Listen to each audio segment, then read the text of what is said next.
Engineering అన్ని బ్రాంచ్లకు computer science రారాజు అనేటువంటి అభిప్రాయము ఇక భవిష్యత్తులో ఉండదు.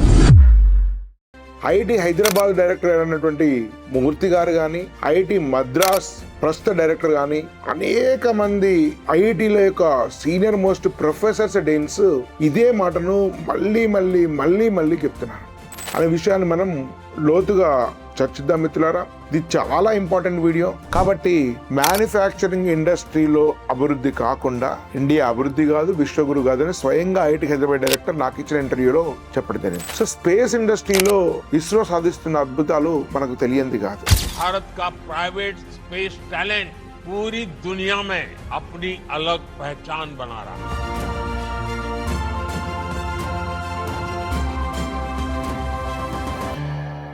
సిఎస్సికి స్వర్ణయుగం ముగిసింది.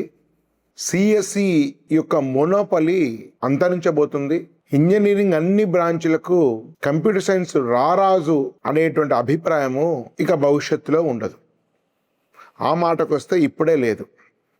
ఇది నేను చెప్తున్న మాట కాదు, అనేక మంది ఐఐటి డైరెక్టర్స్ చెప్తున్నటువంటి మాట. ఐఐటి హైదరాబాద్ డైరెక్టర్ అయినటువంటి మూర్తి గారు కానీ, ఐఐటి మద్రాస్ ప్రస్తుత డైరెక్టర్ కానీ, అనేక మంది ఐఐటిల యొక్క సీనియర్ మోస్ట్ ప్రొఫెసర్స్ డీన్స్ ఇదే మాటను మళ్ళీ చెప్తున్నారు. కాబట్టి మిత్రులారా, ఎందుకు పదే ఈ కంప్యూటర్ సైన్స్ కాకుండా రియల్ ఇంజనీరింగ్ అనేది అవసరము, ఇంటర్ డిసిప్లినరీ ఇంజనీరింగ్ ఎందుకు అవసరం, అదేవిధంగా మల్టీ డిసిప్లిన్ ఇంజనీరింగ్ ఎందుకు అవసరం అనే విషయాన్ని మనం లోతుగా చర్చిద్దాం మిత్రులారా. ఇది చాలా ఇంపార్టెంట్ వీడియో. అందరూ కూడా లైక్ చేయండి, కొత్తగా వచ్చినైతే సబ్స్క్రైబ్ చేయండి, చివరి వరకు వీడియోని తప్పకుండా చూడండి. మంచి ఇంజనీరింగ్ కాలేజ్ అడ్మిషన్ కోసం కౌన్సిలింగ్ కానీ, గైడెన్స్ కానీ, అడ్మిషన్ సపోర్ట్ కావాలంటే 9256199299 నెంబర్కి ఫోన్ చేయండి. డిస్క్రిప్షన్లో వాట్సాప్ లింక్ ఉంది, క్లిక్ చేసినట్టయితే మా వాట్సాప్ గ్రూప్లో చేర్చబడతారు. అనేక మంది ఎక్స్పర్ట్స్ మీకు ఇంజనీరింగ్ గురించి, మంచి ఇంటర్ కాలేజీల గురించి, స్కూల్స్ గురించి కూడా వాళ్ళ అభిప్రాయాన్ని తెలియజేస్తాం. మిత్రులారా, ఒక్కసారి ఈ కంప్యూటర్ సైన్స్ యుగం ఎందుకు ముగిసిపోతుంది అనే విషయం మీద లోతుగా చర్చ చేద్దాం. కొంచెం చరిత్ర లోతులకు వెళ్లకుండా ఈ విషయం మనకు అర్థం కాదు.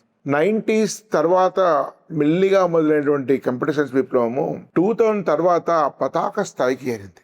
అంటే ఇంకా కంప్యూటర్ సైన్స్ సీట్స్ రాకుంటే ఇంజనీరింగ్ చదవడమే వ్యర్థము, మిగతా కోర్ ఇంజనీరింగ్ తోటి జాబ్స్ రావు అనే అభిప్రాయం బలపడింది. ప్లేస్మెంట్ స్టాటిస్టిక్స్ కూడా అదే అభిప్రాయాన్ని ధృవపరుస్తున్నాయి. కానీ సడన్గా భారతదేశానికి అత్యంత వేగంగా వచ్చేటువంటి ఐటీ విప్లవం వల్ల లక్షలాది కొత్త జాబ్స్కు డిమాండ్ ఏర్పడింది. కానీ వెంటనే అంతమంది నిపుణులు ఇంజనీరింగ్ కాలేజ్ నుంచి బయటికి రాలేదు. కాబట్టి తొలినాళ్లలో బ్రాంచ్తో సంబంధం లేక ఎవరినైనా జాబ్స్ తీసుకున్నారు. ఎలాంటి కంప్యూటర్ నాలెడ్జ్ లేకున్నా కూడా మంచి కాలేజీలో చదివి కాస్త IQ, mental ability, problem solving ability ఉంటే జాబ్స్ ఇచ్చేస్తారు. అది తొలితరం సాఫ్ట్వేర్ వాళ్ళకు ఉన్నటువంటి అడ్వాంటేజ్. గత 3-4 ఏళ్ల క్రితం వరకు కాస్త కంప్యూటర్ సైన్స్ నాలెడ్జ్ ఉండి వేరే బ్రాంచెస్ ఉన్నా కూడా సాఫ్ట్వేర్ జాబ్స్ ఇచ్చారు. ప్రస్తుతము రెగ్యులర్ కంప్యూటర్ సైన్స్ ఇంజనీరింగ్ యొక్క నాలెడ్జ్ కాక కాస్త అడ్వాన్స్ స్కిల్స్, మంచి కోడింగ్ స్కిల్స్, ఏఐకి సంబంధించిన పరిజ్ఞానం ఉన్న వాళ్ళకి మాత్రం జాబ్స్ వస్తుందని చెప్పి ఇండస్ట్రీ, పేరెంట్స్ నమ్ముతున్నారు. కానీ ఆ యుగం కూడా ముగిసిపోతుంది. సో ఒకసారి కారణాలను చూద్దాం. ఇప్పుడు ఇంజనీరింగ్ జాబ్స్ యొక్క డిమాండ్ కొంతమేర తగ్గింది, అది సాచురేట్ అయిందని చెప్పొచ్చు. ఆర్టిఫిషియల్ ఇంటెలిజెన్స్ రంగ ప్రవేశం వల్ల బేసిక్ కోడింగ్ జాబ్స్ పోతున్నాయనే విషయాన్ని అందరూ చెప్తున్నారు. కాబట్టి ఏఐ ఐటీ ఇండస్ట్రీ మీద పెను ప్రభావాన్ని కలగజేయబోతుంది. ఒక్క ఐటీ ఇండస్ట్రీ మీదనే కాదు, మొత్తం ప్రపంచం యొక్క జాబ్ సెక్టర్ మీద ఆర్టిఫిషియల్ ఇంటెలిజెన్స్ బలమైన ప్రభావాన్ని చూపి జాబ్స్ యొక్క సరళి మార్చబోతుంది. దాని ఆధారంగా కొత్త రకాల జాబ్స్ రాబోతున్నాయి. ఇది ఒక వైపు. రెండో వైపు జాబ్ సెక్టర్ మీద జియో పాలిటిక్స్, ప్రపంచ రాజకీయాల ప్రభావము, కొత్త టెక్నాలజీ ప్రభావము, గవర్నమెంట్ ఆఫ్ ఇండియా తీసుకునేటువంటి పాలసీస్ యొక్క ప్రభావం కూడా ఉంటుంది. కోవిడ్ సమయంలో భారతదేశం ఎన్నో రకాల లాజిస్టిక్స్ సమస్యలు ఎదుర్కొన్నది. కోవిడ్కి కావాల్సినటువంటి బేసిక్ మెడికల్ సామాగ్రి కానీ, ఆక్సిజన్ కిట్స్ కానీ, శానిటైజర్స్ కానీ కూడా భారతదేశం సప్లై చేసే పరిస్థితులు లేదు. దురదృష్టవశాత్తు తొలి 50-60 ఏళ్ళు భారతదేశం యొక్క గవర్నమెంట్ మ్యానుఫ్యాక్చరింగ్ ఇండస్ట్రీ మీద దృష్టి పెట్టలేదు. అగ్రికల్చర్, సర్వీస్ సెక్టర్స్ మాత్రమే భారతదేశ ఎకానమీని ఇన్ఫ్లుయెన్స్ చేశాయి. కానీ ప్రస్తుత గవర్నమెంట్ గత 10-15 ఏళ్ళ నుంచి ఇన్ఫ్రాస్ట్రక్చర్ మీద దృష్టి పెట్టింది. ముఖ్యంగా కోవిడ్ తర్వాత మ్యానుఫ్యాక్చరింగ్ ఇండస్ట్రీ యొక్క అవసరాన్ని, ప్రాధాన్యాన్ని గుర్తించి యుద్ధ ప్రాతిపదికన దాన్ని అమలు చేస్తుంది. ఆత్మ nirbhar Bharat, make in India లాంటి పదాలు మీరు వినే ఉంటారు. అంటే ఇండియా టెక్నాలజీలో, మ్యానుఫ్యాక్చరింగ్లో స్వయం ప్రతిపత్తి కావాలని నిర్ణయాన్ని తీసుకొని యుద్ధ ప్రాతిపదికన చర్యలు తీసుకుంటుంది. దానిలో భాగంగానే అనేక రకాల కొత్త ఇండస్ట్రీస్ మీద గవర్నమెంట్ ఇన్వెస్ట్ చేస్తుంది, ప్రైవేట్ కంపెనీలు కూడా ఇన్వెస్ట్ చేస్తున్నాయి. ఉదాహరణకు సెమీ కండక్టర్స్ యూనిట్, కొన్ని లక్షల కోట్ల రూపాయలను సెమీ కండక్టర్స్ గురించి గవర్నమెంట్ ఆఫ్ ఇండియా ఇన్వెస్ట్ చేస్తుంది. సో ఇన్ఫ్రాస్ట్రక్చర్ డెవలప్మెంట్ మీద గత 10 లక్షల కోట్లకు పైగా ఎవ్రీ బడ్జెట్లో గత 2-3 సంవత్సరాల నుంచి అలొకేట్ చేస్తుంది గవర్నమెంట్ ఆఫ్ ఇండియా.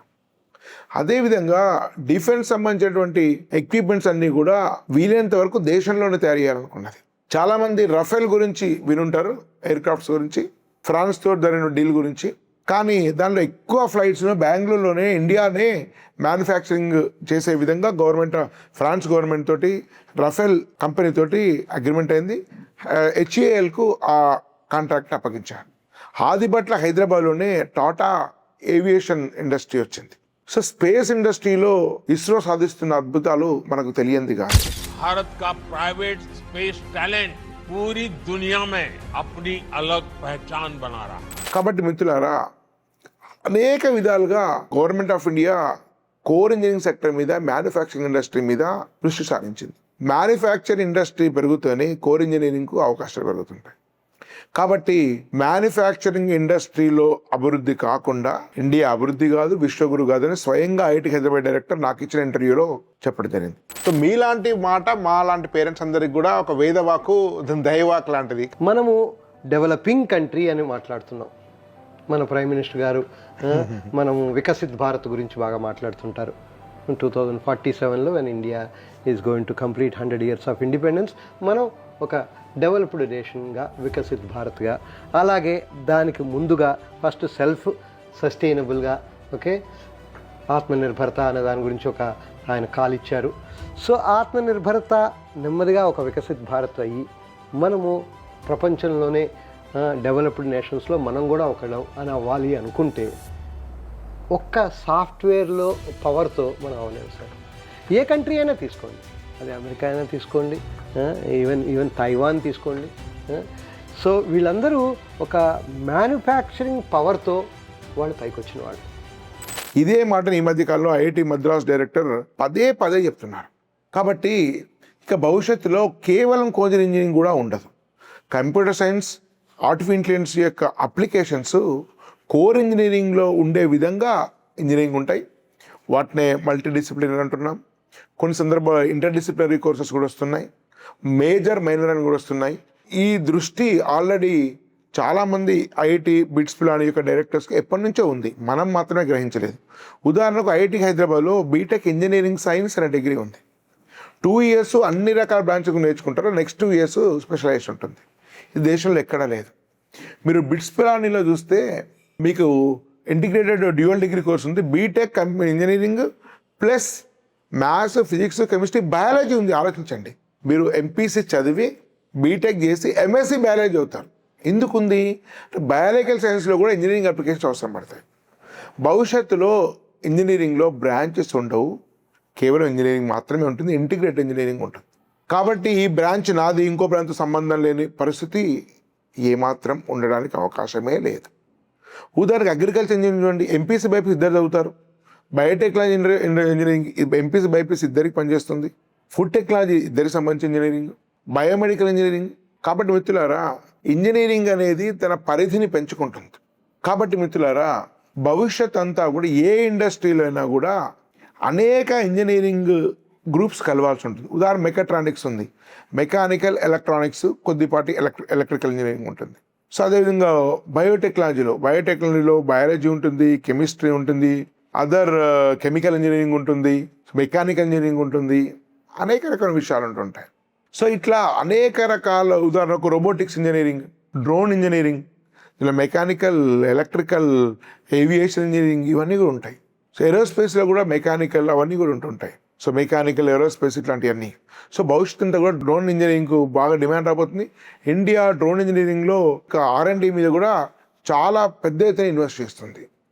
కాబట్టి మిత్రులారా, రానున్న కాలంలో ఇండస్ట్రీకి సరిపోయేటువంటి మల్టీ డిసిప్లిన్ ఇంజనీరింగ్ రావాలి. ఉదాహరణ కావేరీ యూనివర్సిటీలో అగ్రిటెక్ ఇంజనీరింగ్ ఉంది. అది ఎంపీసీ బైపీసీ ఇద్దరు సంబంధించినటువంటి స్కిల్స్ అవసరం పడతాయి. So agriculture and technological engineering. IIT ఖరగ్పూర్లో కూడా అగ్రికల్చర్ ఇంజనీరింగ్ ఉంది.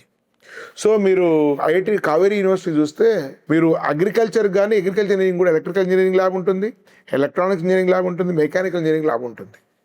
కంప్యూటర్ సైన్స్లో కూడా ఎలక్ట్రికల్ నేర్చుకుంటారు, ఎలక్ట్రానిక్స్ నేర్చుకుంటారు, డ్రోన్ ఇంజనీరింగ్ చేసుకుంటారు.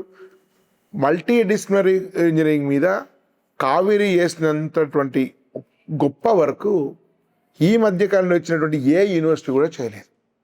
సో అదేవిధంగా మిత్రులారా, భవిష్యత్తులో నేనేదో 4 లాంగ్వేజ్ నేర్చుకుంటాను, నేను నెక్స్ట్ వేకి వెళ్తాను, స్కాలర్కి వెళ్తాను, లేకుంటే సో ఇట్లాంటి వాటితో టైప్ చేసుకుని 4 కోర్సులు నేర్చుకుని జాబ్ వస్తే ఆ యుగం ముగిసింది.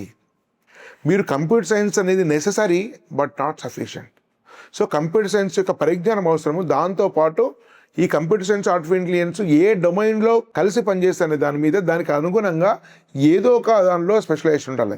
అది కోర్ ఇంజనీరింగ్ కానక్కర్లేదు, అది ఫార్మసీ కావచ్చు, అది బయాలజీ కావచ్చు, అది అగ్రికల్చర్ కావచ్చు, అది లా కావచ్చు, అది ఇన్సూరెన్స్ కావచ్చు. సో మిగతా ఏ రంగమైనా సరే, కానీ వేరే ఒక దాని ఎక్స్పర్టైజ్ ఉండి కంప్యూటర్ సైన్స్ యొక్క నాలెడ్జ్ ఉండాలి. ఇది ఎలా అంటే ఒక 30-40 ఏళ్ళకి ఇంగ్లీష్ బాగా వస్తే చాలా అడ్వాంటేజ్ ఉంటే జాబ్స్ వచ్చాయి. కానీ ఇప్పుడు ఇంగ్లీష్ రావడం అవసరం, కానీ ఇంగ్లీష్ వస్తున్నంత మాత్రం జాబ్స్ రావు. కంప్యూటర్ సైన్స్ కూడా ఆ స్థితికి పడిపోతుంది. కాబట్టి కంప్యూటర్ సైన్స్ యొక్క మొనోపలి, కంప్యూటర్ సైన్స్ చేస్తే మా జీవితంలో మొత్తం అన్నీ జరిగిపోతాయి అనేటువంటి భావము క్రమంగా పేరెంట్స్ కూడా అర్థమవుతుంది. ఈ మధ్య మీరు ఐఐటి బాంబేలో స్టాటిస్టిక్స్ చూస్తే మెకానికల్, ఎలక్ట్రికల్ యొక్క కట్ ఆఫ్ చాలా ముందుకు వచ్చింది, కంప్యూటర్ సైన్స్ యొక్క కట్ ఆఫ్ చాలా వెనక్కి జరిగింది. ఇది అన్ని ఐఐటీలో కూడా జరుగుతుంది. కాబట్టి మిత్రులారా, కంప్యూటర్ సైన్స్ మాత్రమే మన జీవితాలు కాపాడుతుందంటే అది భ్రమ, అపోహ, అది అబద్ధం. కంప్యూటర్ సైన్స్ అవసరమే, కానీ ఎక్కడైతే మల్టీ డిసిప్లినరీ అంటే వివిధ రకాల ఇంజనీరింగ్ కలిపి, లేదా ఇంటర్ డిసిప్లినరీ అంటే వేరే ప్యూర్ సైన్సెస్ కానీ, బయాలజీ కానీ, అగ్రికల్చర్ కానీ, లేకుంటే ఇతర రకమైన సబ్జెక్ట్స్ను ఇంజనీరింగ్ కలిపి ఉండడం మాత్రమే శరణ్యం. అందుకనే బిట్స్ పిల్ల అనేది అనేక సంవత్సరాల క్రితమే బీటెక్ ప్లస్ ఎంఎస్సి కోర్సు పెట్టింది. ఇది ఇంటర్ డిసిప్లినరీ, ఇంతకుముందే చెప్పాను నేను. కాబట్టి భవిష్యత్ అంతా కూడా మీకు ఇంటర్ డిసిప్లినరీ ఇంజనీరింగ్దే, మల్టీ డిసిప్లిన్ ఇంజనీరింగ్దే. ఆ దృష్టికోణంలో మీరు ఇంజనీరింగ్ బ్రాంచ్ సెలెక్ట్ చేసుకునే విషయాన్ని తెలియజేస్తున్నాను. సో మీకు ఇంజనీరింగ్ సంబంధించినటువంటి గైడెన్స్, అవేర్నెస్, అడ్మిషన్ సపోర్ట్ కోసం స్వధర్మ ఎడ్యుకేషన్ పనిచేస్తుంది. 9256199299 నెంబర్కి ఫోన్ చేయండి. డిస్క్రిప్షన్లో వాట్సాప్ లింక్ ఉంది, దాన్ని క్లిక్ చేసినంత వాట్సాప్ చేయబడతారు. ధన్యవాదాలు. భారత్ మాతా కీ జై.